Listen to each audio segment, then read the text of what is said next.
कानपुर में शिवराजपुर की एक बिजनेसमैन की फैमिली 13 दिसंबर 2024 के रात को एक फैमिली फंक्शन पर जाती है और 14 दिसंबर 2024 की सुबह लगभग 8:30 बजे के अराउंड वापस घर आती है।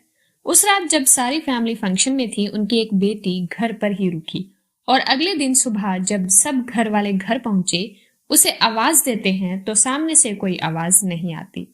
जब वो उसके कमरे में जाकर देखते हैं तो देखते हैं कि उनकी बेटी बिस्तर पर बिना कपड़ों के लेटी थी। पास जाकर देखा तो उसकी सांसें नहीं चल रही थी।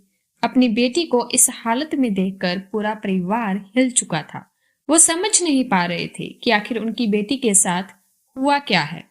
तरह तरह के ख्याल मन में आ रहे थे, क्योंकि शरीर पर कोई कपड़ा ना होना कुछ गलत होने की तरफ संकेत कर रहा था।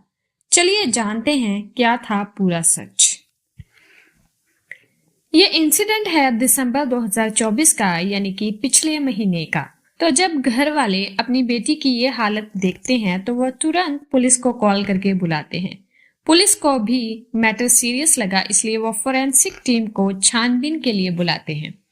जब वो डिटेलिंग में सब कुछ देख रहे थे तो पास में उन्हें एक रैपर दिखाई देता है। तो रैपर उस टैबलेट का था जो लड़के अपनी बेड परफॉर्मेंस को इंक्रीज करने के लिए लेते हैं।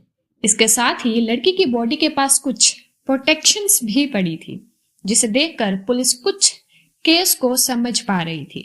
फिर जब बॉडी को ऑटोप्सी के लिए भेजा जाता है तो पता चलता है कि लड़की के साथ कुछ भी जबरदस्ती नहीं हुआ था। मतलब कि इस एक्टिविटी में लड़की खुद अपनी सहमति से इन्वॉल्व थी। लेकिन फिर लड़की की जान कैसे गई? पुलिस अभी ये इन्वेस्टिगेशन कर ही रही थी, क्योंकि उस एरिया में कोई सीसीटीवी कैमरा तो था नहीं, क्योंकि वो एक विलेज था जहां हम सीसीटीवी की उम्मीद भी नहीं कर सकते। तो अब पुलिस के पास एक ही रास्ता था, लड़के की कॉल रिकॉर्ड्स, जहां से एक लड़के के बारे में पता चलता है जिसके साथ वो अक्सर बात किया करती थी। उस लड़के का नाम था कुलदीप कुमार और अब ये प्राइम सस्पेक्ट बन चुका था। पुलिस ने कुलदीप को ढूंढकर उसे अरेस्ट कर लिया और पूछताछ शुरू की। लेकिन कुलदीप वही सब दोहरा रहा था कि मैं निर्दोष हूं, मैंने कुछ नहीं किया। लेकिन लड़की की कॉल हिस्ट्री से साफ पता चल रहा था कि कुलदीप की कुछ तो इन्वॉल्वमेंट है इस सारे मैटर में।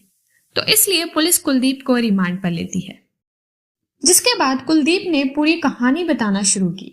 तो चलिए जानते हैं पूरा केस डिटेल में। तो इस लव अफेयर की शुरुआत होती है फेसबुक से, जहां पर इन दोनों की पहली बार बातचीत शुरू होती है।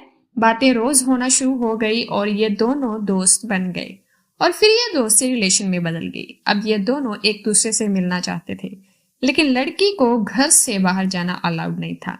अब ये दोनों सही मौके का इंतजार करने लगे और आखिरकार 13 दिसंबर 2024 का वो दिन आता है जिस दिन पूरी फैमिली को फंक्शन के लिए जाना था। लेकिन वो लड़की ना जाने के अलग अलग बहाने बनाने लगती है और किसी तरह अपनी फैमिली को भी कन्विंस कर लेती है। फैमिली भी ये सोचकर मान जाती है कि आखिर एक ही रात की तो बात है, शाम को जाएंगे और सुबह जल्दी वापस आ जाएंगे। तो इस तरह वो लड़की घर में रात को अकेली रुक जाती है। फिर वो अपने बॉयफ्रेंड कुलदीप को कॉल करके मिलने के लिए बुलाती है। जब कुलदीप के पास कॉल जाती है तो वो इस बारे में अपने एक फ्रेंड से बात करता है कि ऐसे ऐसे मैं पहली बार मिलने जा रहा हूँ, तो मुझे कुछ टिप्स दो। तो कुलदीप का फ्रेंड कहता है कि सबसे पहले तो तू प्रोटेक्शन रख ले और फिर कुछ टैबलेट्स ले ले जिनसे तुझे हेल्प मिलेगी। लेकिन ना तो कुलदीप और ना ही उसके फ्रेंड को इन टैबलेट्स के नाम या साइड इफेक्ट्स या इनके यूजेस के बारे में कोई जानकारी थी। तो फिर कुलदीप ने जैसे जैसे थोड़े बहुत टैबलेट्स के बारे में पता किया और प्रोटेक्शन और वो टैबलेट लेकर वो शाम को उस लड़की के घर पहुंच गया। रात होने तक उन्होंने साथ बैठकर बातें की।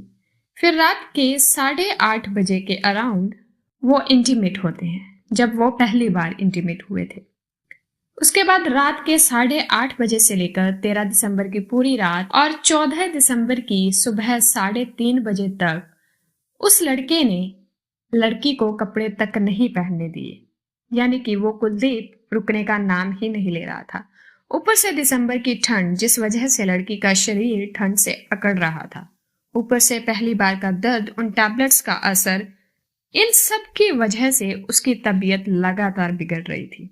लड़की की ठंड दूर करने के लिए कुलदीप ने उस रात आग भी जलाई थी, लेकिन जब कुलदीप ने देखा कि लड़की की हालत बदतर हो रही है तो वो करीब 3 बजे उस लड़की को वहीं बिस्तर पर बिना कपड़ों के लिटाकर वहां से भाग गया।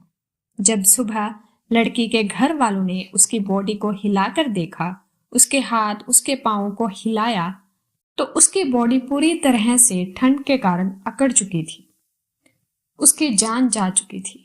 ये जो भी मैंने आपको बताया, ये सब कुलदीप ने पुलिस स्टेशन में कबूल किया। अब ये सच था या उसकी खुद की बनाई हुई कहानी, ये तो सिर्फ वही जानता है। लेकिन ऑटोप्सी रिपोर्ट उस लड़की की बात को सपोर्ट जरूर करती है जिसमें यह लिखा था कि लड़की के साथ कुछ भी जबरदस्ती नहीं हुआ। तो क्या लड़की खुद भी अपनी इस मौत की जिम्मेदार थी? इसलिए हमारे बड़े बुजुर्ग हमें हमेशा ये सलाह देते हैं कि इस उम्र में इन सब चीजों में नहीं पड़ना चाहिए। तो ये था आज का केस। मिलते हैं एक नए केस के साथ, तब तक के लिए अलविदा।